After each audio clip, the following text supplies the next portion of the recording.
Hi, my name is Gail Beveridge. I'm an artist living and working in St. Augustine, Florida. I've been involved in creative endeavors all my life. Starting as a young child, I was always drawing and painting and had a really good art education throughout my growing years. And then I went to University of Florida where I majored in interior design and embarked on a 30-year career in that field. About 20 years ago, I decided that I wanted to get back into fine art, so I left my design career behind and at first started working with sculpture with the gourd as my medium, and I used a lot of natural materials, bones and pods and seeds and what have you. And I had a successful run at that for many years. But then again, about 10 years ago, I decided I wanted to paint. I've always wanted to paint and really never devoted much time to that. So I started originally with acrylics and then took some private lessons from UNF Professor Emeritus Paul Ladney, who turned me on to oils. And I've been painting in oils ever since. I really love the medium.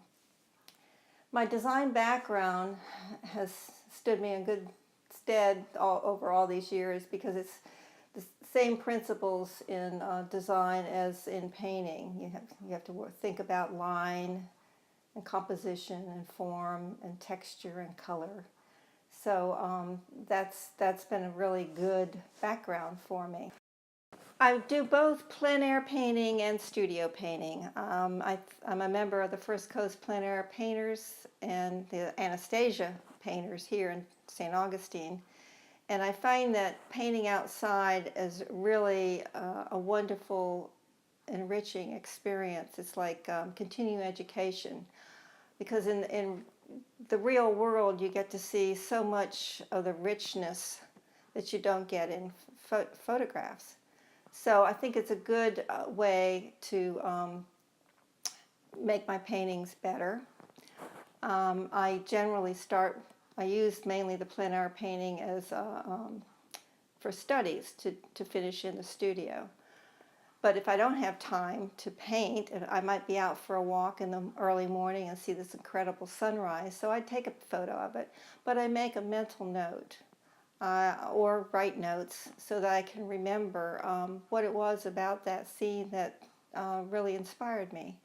Whether it was a cold, crisp morning, whether it was a hot, humid, hazy day.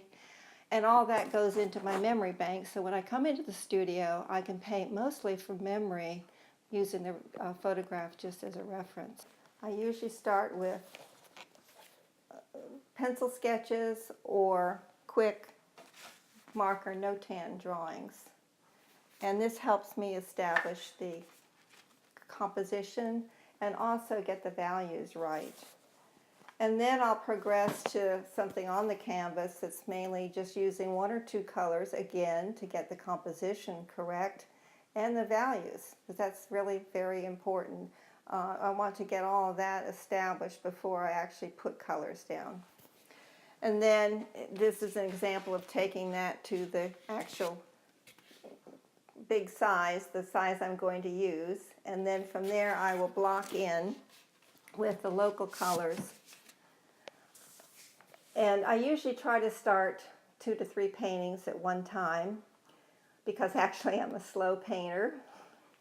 And it also helps because I can do one painting, set it aside, and let it dry, and then start another one. And that has an advantage from 2 standpoints. Number one, I sometimes like to glaze between layers, and the painting must be dry in order to glaze.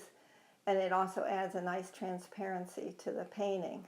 But also, when I come back to a painting after I haven't looked at it for a while, I can very quickly see what needs tweaking.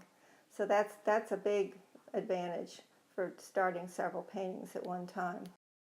My work was recently featured at the Jacksonville International Airport, and that was a very, very interesting and exciting experience. I was also honored recently with an Honorable Mention Award at the St. Augustine Art Association's exhibit Where Art Meets History, which featured the paintings from the plein air paint-out held in St. Augustine in April. I'm also one of the artists in Averly Street Gallery, which is located at 11C Averly Street. And I hope that you'll come out to see my work and those of our other 7 artists. The gallery's open every day except Tuesday and always on First Fridays. You can also visit my website at www.gailbeveridge.com, and I hope you'll sign up for my newsletter and any updates. And I thank you for listening and hope to see you at the gallery or one of these events.